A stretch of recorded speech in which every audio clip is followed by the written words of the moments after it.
नमस्कार। कैसे हैं आप लोग?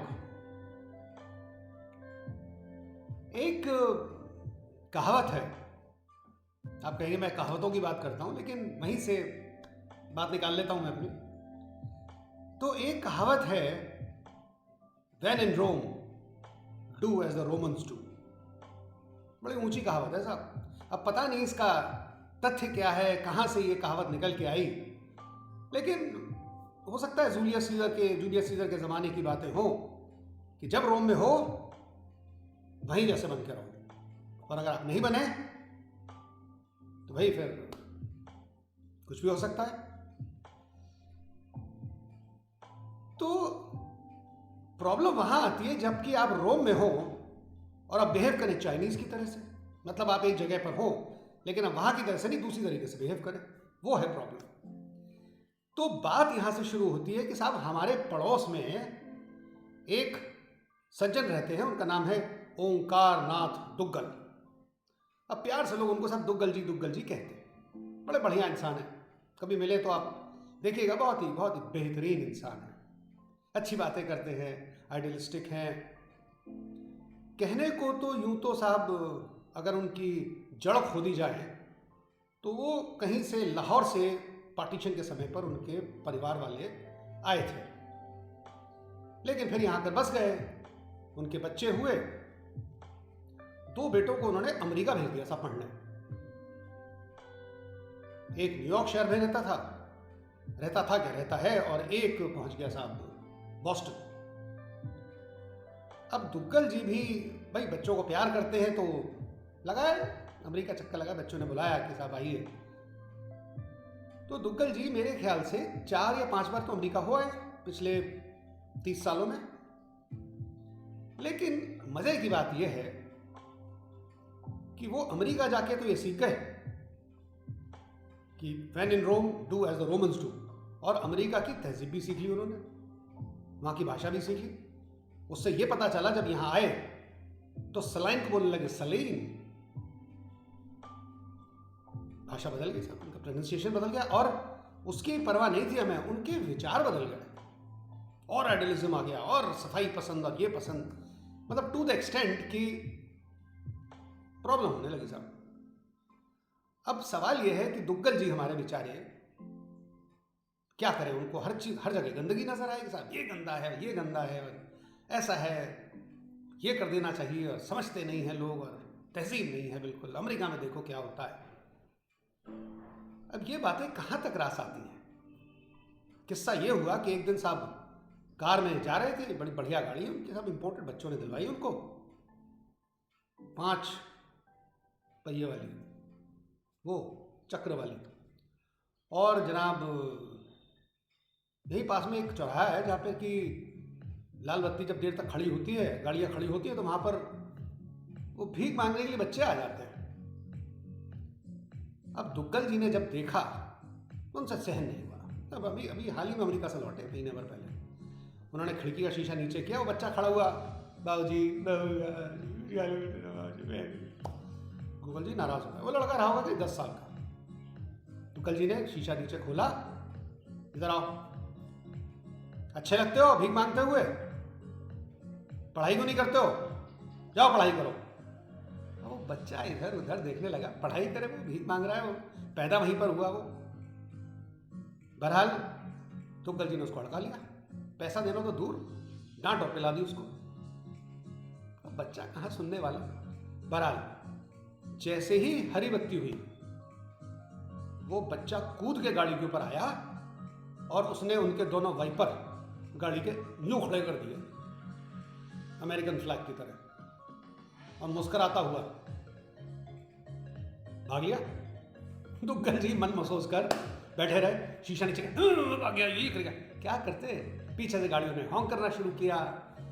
दुग्गल जी को हॉन्क से भी प्रॉब्लम थी, अमेरिका में बड़ी हॉन्क्स लेकिन क्या करते बेचारे। वो खड़े हुए वाइपर लेके गाड़ी को चलाया उन्होंने, और चलाते चलाते चौराहा पार करके बेचारे किनारे पे रुके, और वहां पर उन्होंने अपने वाइपर गालियां देते हुए नीचे कर लिए। हम भी बगल में बैठे हुए थे, हमने समझाया दुग्गल जी क्यों वो लगते हैं उन बच्चों के? अरे नहीं समझते नहीं हैं आप, और देखिए तहजीब है, कोई तरीका है इनका। बहरहाल ये हाल है गूगल जी का हमारे। और भी बहुत किस्से इनके साथ में। एक बड़ा मजाकिया इनके साथ में किस्सा हुआ। इनका एक बेटा जो है उसने अमेरिकन लड़की से शादी कर ली। दुग्गल जी शुरू में तो काफ़ी परेशान थे, लेकिन बाद में भाई ठीक है, बच्चा चाहता है तो कोई बात नहीं, शादी हो गई सब। तो लड़का अपनी दुल्हन के साथ, अपनी मैडम के साथ इंडिया आया। दुग्गल जी लेने गए उनको दिल्ली। अब दिल्ली से आगरा आने के लिए उन्होंने सुबह सुबह पकड़ ली शताब्दी एक्सप्रेस। शताब्दी एक्सप्रेस वही दिल्ली से चलती है सुबह 6 बजे और आ जाती है आगरा। अब फर्स्ट क्लास के डब्बे में, एग्जीक्यूटिव क्लास में, दुग्गल जी बैठे, उनका बेटा बैठा और बेटे की अमेरिकन वाइफ बैठे हुए साथ।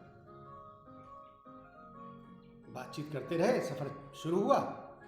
दिल्ली से बाहर निकले ये लोग तो जो अमेरिकन वाइफ थी वो खिड़की के बाहर झांक रही थी।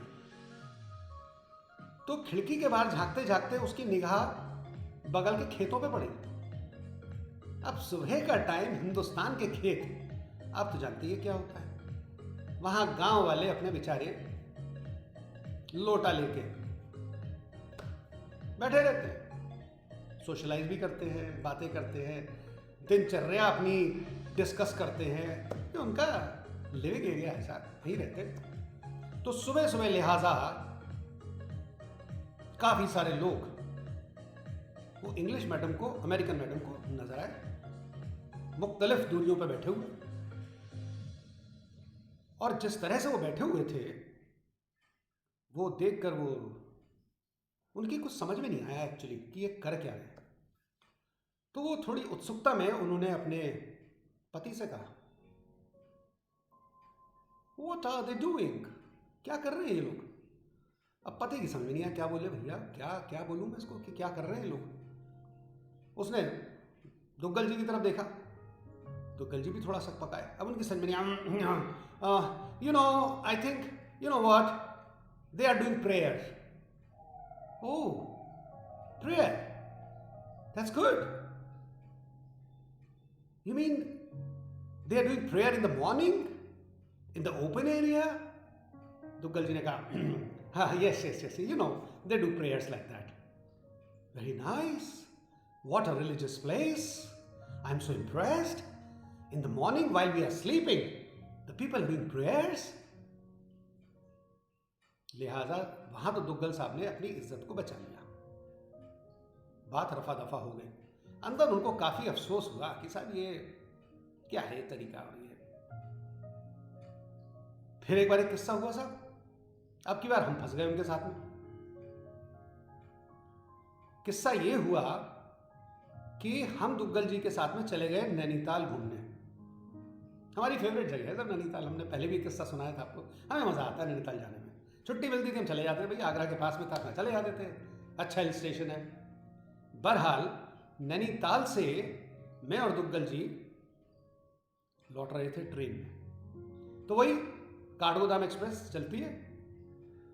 तो काठगोदाम एक्सप्रेस सुबह सुबह पहुंचती है, एक जगह है आगरा के पास में अछनेरा। तो ये ट्रेन वहां सुबह पहुंचती है 6 बजे। ठीक है साहब, पहुंच गई ट्रेन। अब हम बैठे हुए थे डब्बे में, दुग्गल जी बैठे हुए थे, हमारे सामने एक और फैमिली बैठी हुई थी, हस्बैंड वाइफ, उनके बच्चे थे। फर्स्ट क्लास था नहीं, उसमें रिजर्वेशन हमें मिला नहीं था, तो हम सेकंड क्लास में ट्रैवल कर रहे थे दुग्गल जी के विचारों के खिलाफ, बिकॉज वो तो भाई sir I want to travel in first class. लेकिन उनका कहने का तरीका था I want to travel in first class. अपनी प्रॉब्लम, हिंदुस्तानी जबान को कहाँ ले जाए, खिचड़ी तो पकेगी। तो साहब हम अछनेरा स्टेशन पर पहुंचे, हमने चाय वाय पी और ट्रेन ने खिसकना शुरू किया। अब साहब ट्रेन जो है खिसकी तो भगवान जाने क्या हुआ, किसी ने ट्रेन खींची, चेन खींच दी। या पैसेंजर ट्रेन तो होती है धीमे धीमे चलती है। ये स्टेशन के आउटर पे जाके रुक गए। अब स्टेशन के आउटर पर सुबह 6:30 बजे आपको तो पता है क्या नजारा होता है। खाली पटरी पर जठरानल की ज्वाला शांत करने के लिए लोग पटरी पर सब बैठे हुए हैं, शौचासन अवस्था में, शौचासन की अवस्था में विराजमान बैठे हुए हैं। एक लाइन से पटरी पर लोग बैठे हुए थे, लोटा सामने रखा हुआ। ये तो उनका नित्य कर्म है साहब। और कोई कर्म हो ना हो, ये काम नित्य जरूर होता है। बाकी नित्य कर्म हो ना हो, ये जरूर नित्य कर्म होगा जरूर।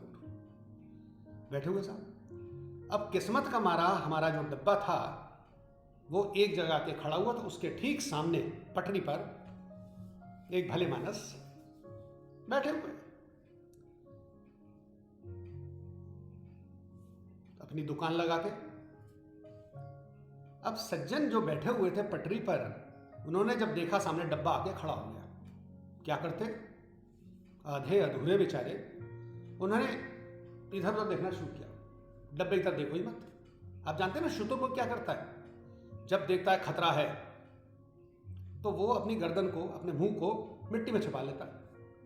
देखा ही नहीं मैंने, खतरा आया निकल गया। उस आदमी ने भी डब्बे की तरफ देखना छोड़ दिया, उसने इधर उधर देखने लगा। अब दुग्गल जी को चैन कहाँ। आइडियलिस्टिक इंसान तो वैसे भी परेशान थे वो, क्योंकि उनकी जब मैडम आई थी अमेरिका से तो भी एक किस्सा हो गया था। तो दुग्गल जी से रहा नहीं गया। और मजे की बात ये थी कि ठीक डब्बे के सामने बैठा हुआ वो, और बगल में जो हमारी फैमिली बैठी हुई थी उसके बच्चे बाहर देखे और की हंसे। भाई नेचुरल है। तो दुग्गल जी से रहा नहीं गया। उन्होंने खिड़की में से मुंह निकाल के बाहर कहा, हाँ भाई सुनते हैं आप? अब वो आदमी जो था उसने अनसुना कर दिया, इधर उधर देखने लगा। फिर उसने कहा, दुग्गल जी ने, आप सुन रहे हैं, मैं आपसे बात कर रहा हूं। वो आदमी टस से मस नहीं हुआ और उसी अवस्था में, शौचासन अवस्था में, वो ऐसे ही बैठा रहा। और उसने देखा दुग्गल जी की तरफ। मुझसे कहा आपने? हाँ तुम्ही से कह रहा हूं। ये क्या तरीका है? क्यों? कौन सा तरीका? ऐसे कोई बैठता है?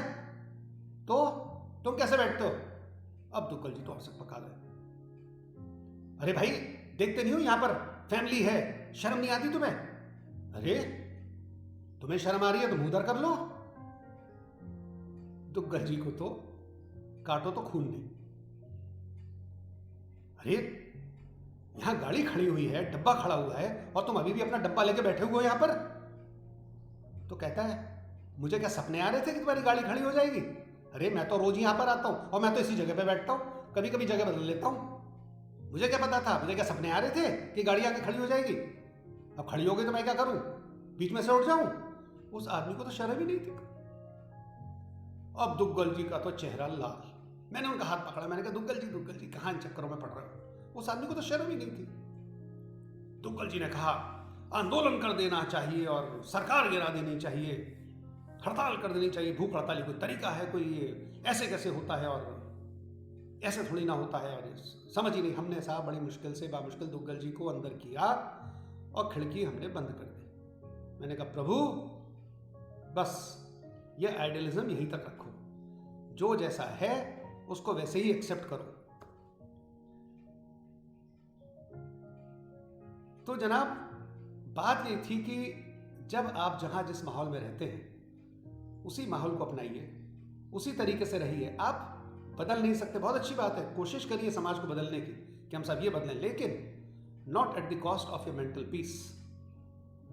और मेरा पूरा विचार है कि दुग्गल जी अभी भी, इस वक्त भी जब मैं आपसे बात कर रहा हूं, हो सकता है कहीं अपना आइडियलिज्म दिखा रहे हो, कहीं पर कोई चीज़ खराब हो रही हो तो उसको ठीक कर रहे हो। अजी हम एक बार तो हलवाई की पूरी भरी हुई दूध की कढ़ाई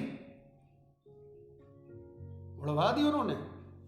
हुआ ये कि सुबह सुबह वो निकले, वॉक के लिए जाते हैं पालीवाल पार्क में, तो सामने हलवाई हमारे यहाँ बैठते हैं सड़क पर, बड़ी बड़ी कढ़ाई में दूध होता है। दुग्गल जी ने देख लिया कि उस कढ़ाई में ऊपर कौवे ने कुछ नीचे गिराया। दुग्गल जी को पक्का विश्वास था कि इसने कोई गंदी चीज़, कौआ तो गंदी चीज़ ही पकड़ेगा साहब, फूल तो पकड़ेगा नहीं। उसने कुछ कढ़ाई में गिराया। दुग्गल जी तो सीधे हलवाई के पास पहुंच गए। देखो देखो देखो क्या गिरा इसमें। हलवाई ने कहा कि नहीं जी कुछ नहीं गिरा, कुछ नहीं गिरा, मैं देख लेता हूँ, मैं हटा दूंगा। दुग्गल जी ने कहा नहीं दिखाओ मुझे। वो खड़े हो गए साहब और हलवाई से कहा कि करछी से निकाल क्या गिरा है। अब हलवाई बेचारा क्या करता, उसने देखा साहब बुजुर्ग आदमी है, दमदार रौबदार, जानता है कॉलोनी में रहते हैं। उसने साहब अपनी करछी ली और निकाला तो जनाब एक हड्डी का टुकड़ा पड़ा हुआ था उसमें। उसने निकाला और फेंक दिया। निकाल दिया बाबूजी, ऐसे काम नहीं चलेगा, दूध को फेंको। अब तो हलवाई का साहब उसका 20 लीटर 25 लीटर दूध उसमें उबल रहा है। लेकिन दुग्गल जी तो अटक गए, इसको मेरे सामने फेंको। और जनाब माने नहीं, उस कढ़ाई को उन्होंने वहीं पर उड़िलवाया। 2-4 अपनी अंग्रेजी की उसको गालियां सुनाई। हिंदी की गाली नहीं देते, आजकल अंग्रेजी की गालियां देते हैं। और हलवाई ने साहब उनको लेकिन पलट के जैसे ही उनका मुंह मोड़ा, उसने अपनी हिंदी की गालियां दे डाली। हलवाई भी पीछे रहने वाला कहाँ था। बहरहाल दुग्गल जी ने उसका सारा दूध फैलवाया और फिर शांति से अपने घर आए।